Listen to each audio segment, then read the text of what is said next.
Hey everybody, Craig here again from Ridge Plumber. Today we're going to show you how to remove a water supply line from your toilet and install a new one. Okay, so the one that we're removing today is an old copper line. It looks like hell and it looks like its better days are well behind it. So we're going to get rid of this and we're going to install a braided water supply line that is essentially guaranteed for life. This thing will outlast all of us. So first thing we want to do is we're going to want to turn the water off to the toilet. Okay, the valve is almost always located to the left hand side of the bowl. Okay, once we've got that off, the next thing we want to do is empty the water out of the toilet tank. Okay, and just hold it down, let it all get out of there. Okay, because when we disconnect this, we don't want a ton of water spilling out on us while we're working. Okay, so next thing, like I show you all the time, channel locks. You're going to want 2 sets this time, okay? We want one to hold the valve, the other one to pull off the nut. So we come in from behind, like so, grab our valve, then with our other little set of channies here, we're going to loosen off the tightening nut. And it was on there tight. So we'll get that off. Once this is loose enough, you can do most of it by hand after, but a lot of times they get pretty stuck on there just with years of, you know, piss and whatnot that might splash on it or anything. It'll make it so you can't get it off without a set of pliers. We're almost there.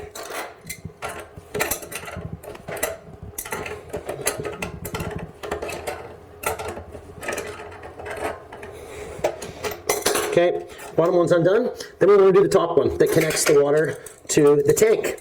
So same thing goes here. Just get our pliers, loosen it up. These ones are a little easier. They're plastic, so you can do a bunch of it by hand. So we'll get this off of here.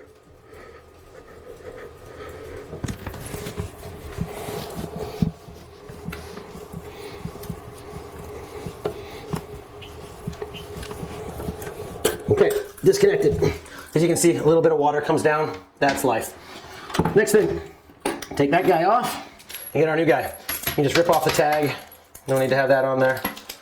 Now from here, I often find it easier to connect the bottom part first because it's a more definite thread, we'll call it, okay? So I like to put the bottom on first. You can just get it on there hand tight for the most part at first. Right, you got it on. Then you can connect this part to the under the tank. And as you can see, because it's braided, it can bend and move, and you don't have to worry about the rigidity of something like this, the copper line. So this guy here, same thing, put it on nice and hand tight. Then you just get your pliers and snug it. You don't need to overdo it by any means. It just needs a little snugging. Same with on the bottom. They have already built-in washers into the ends, so we don't need to go crazy on cranking them in. Okay, once we've got it in, like so, 1 connection, 2 connection, then we need to test it. So next thing we want to do, turn our water back on.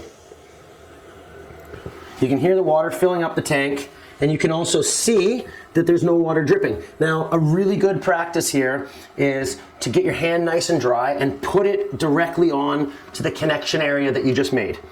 If it's gonna leak, you're gonna feel it first before you see it hit the ground, okay? I'll keep my hand on here for a good 10 seconds while it's filling up. Nothing's coming out there. We'll move down to the bottom connection where we do the same thing. Feel, squeeze, there's no water coming out, there's no buildup on the floor, nothing there. So we know we've done a good job, okay? That's about it. You can do this. Anyone can do this. I have faith in you.